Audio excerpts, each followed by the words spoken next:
she's saying. There is a part there that's, I'm going to tell them what happened, et cetera, which says, okay, we don't know exactly what happened between the two. But again, it really reads to me like there's one person in control here, and that person is Courtney Clay.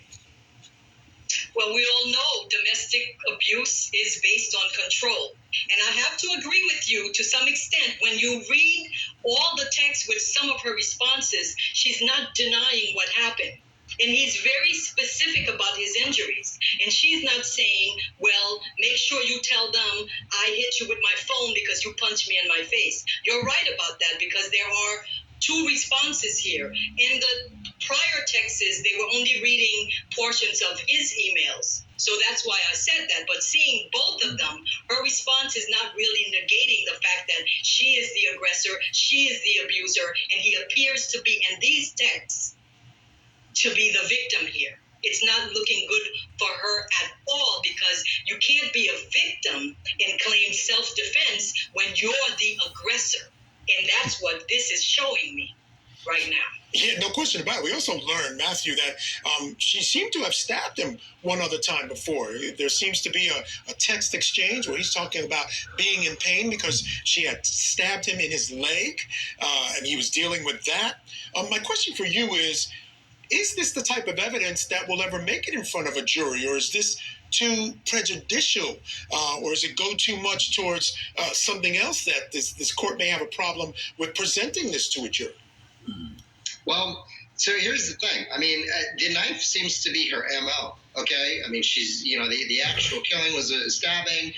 The text messages show a stabbing. So I actually think they're going to be able to establish some of these items by MO evidence, right? This is her modus operandi. This is how she ultimately carried out a lot of these inflictions, a lot of these, a lot of the actual domestic violence against them. So I actually think that a lot of these items aren't going to be that prejudicial. I think that the prosecutor is going to be able to introduce some of these items specifically because of the multiple instances in which we see it. I don't think that that's going to be prejudicial. I think that's going to be dispositive of her MO.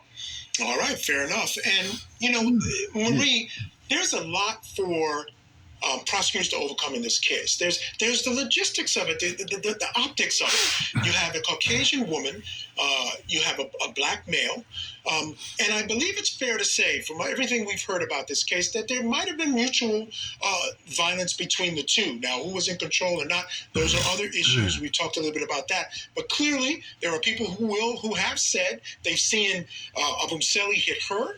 We've heard some things that she certainly hit him and has done things to him. So they have to show this jury and prove to this jury that in this private moment, in this apartment, that she was not defending herself from him. So all this is really going to be needed to overcome a lot of those difficulties in this case, don't you think? It's going to be very hard, and these videos and these text messages and emails are not helping her position at all, because it does make her out to be the aggressor. When you hear the tone of her voice, she sounds like a terror.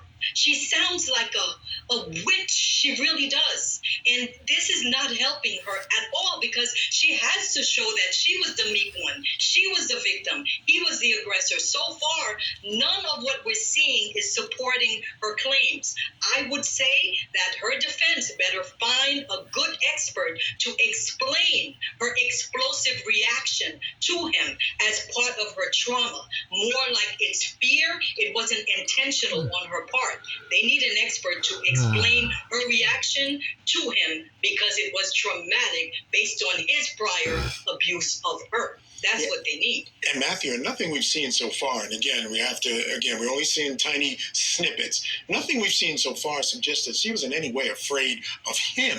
He, throughout anything we've seen, seems more afraid of her. But here's the other aspect I want to ask you about, Matthew.